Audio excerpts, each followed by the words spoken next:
Magandang araw, Teacher Joy. Magandang araw, mga kaklase. Ako po si Isabella Grace A. Genogin.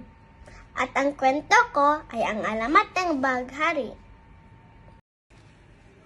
Noong unang panahon, ang mga kulay sa mundo ay laging nag-aaway.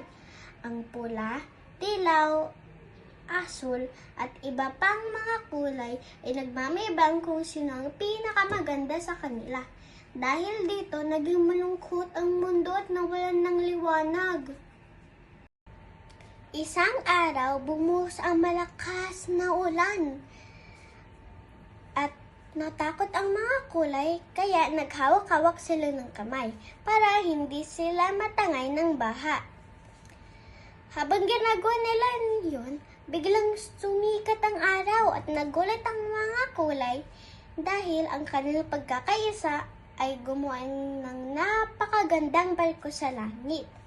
At ito ang naging simbolo ng kapayapaan at pagbalik ng liwanag. Mula noon, tuwing matapos ang ulan, sama-sama silang lumalabas sa langit. At ito ang tinatawag nating baghari.